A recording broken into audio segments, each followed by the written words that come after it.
of all, I'm thankful to Ram for inviting me for addressing the big audience, and also very much thankful to Mark and Martin because they have already done a large number of things what I could have conveyed.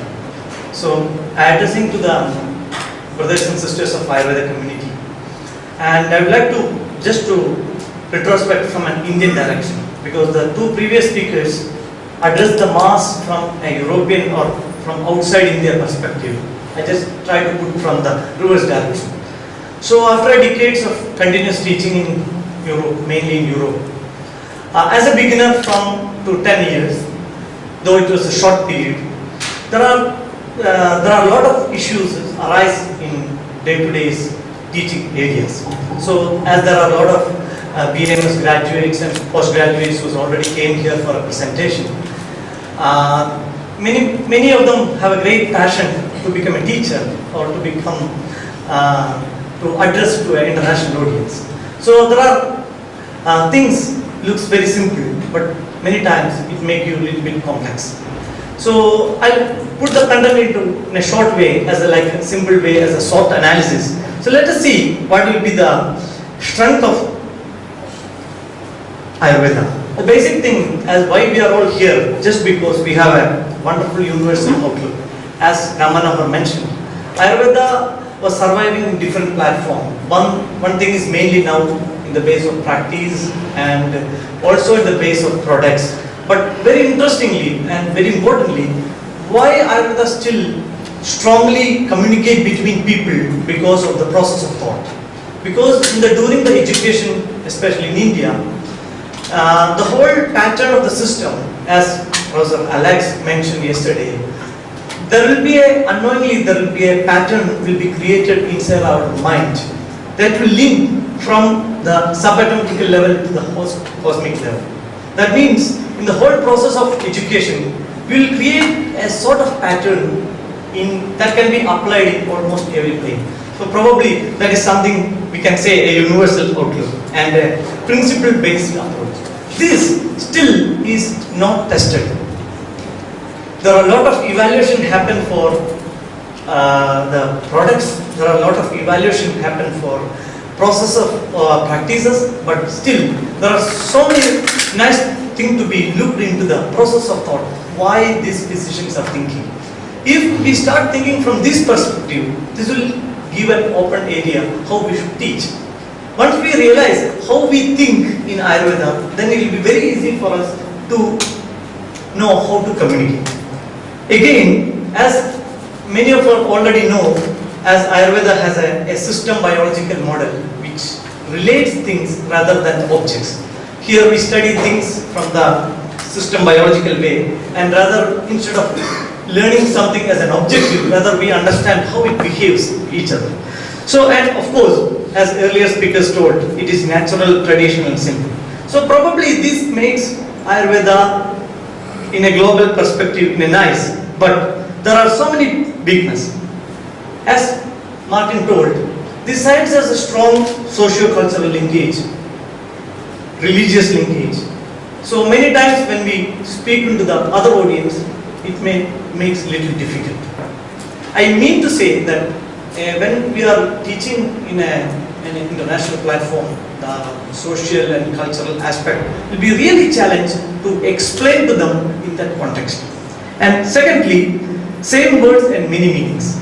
As for example, very recently when we are writing a book on Springer, I have been asked to write the Trishur, the place, and I could have been able to write in 5 or 6 types in a spelling TH, many ways.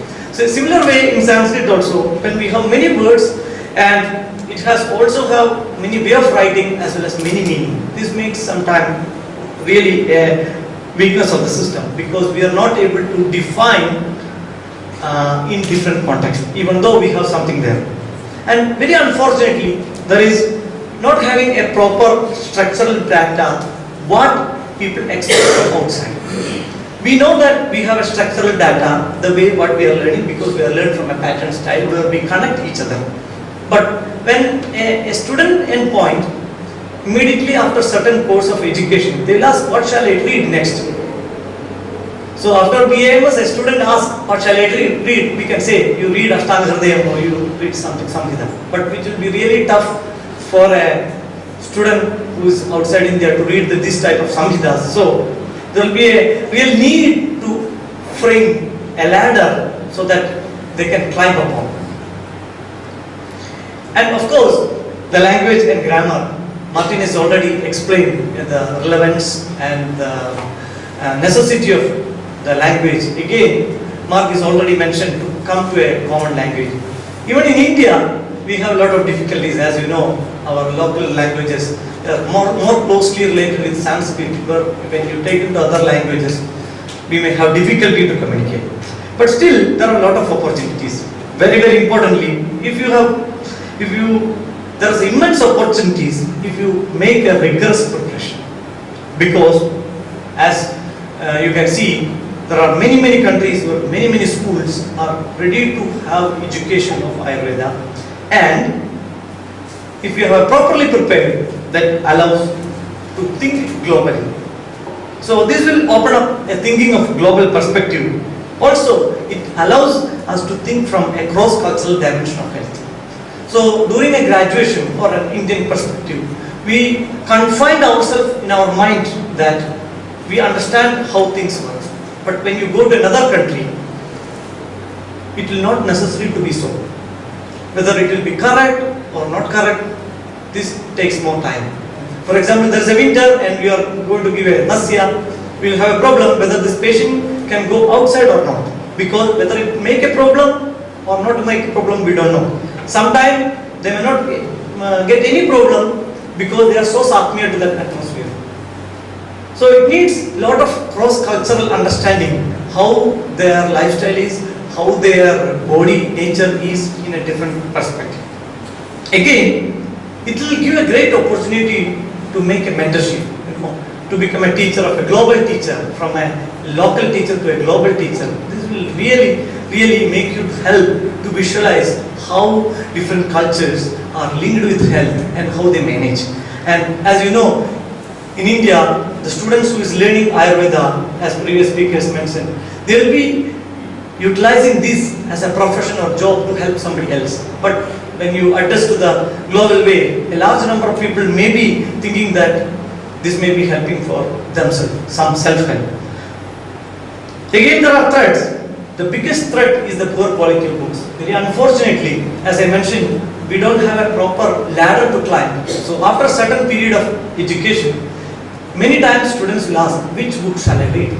So we have immense number of books that is based on the BAMS syllabus, which will be mixed with half Western knowledges with half Ayurvedic knowledges, just to complete or completing the BAMS curriculum. But unfortunately, we don't have a proper ascending nature of textbooks so that we can go level by level, which is a great opportunity again for India to think of.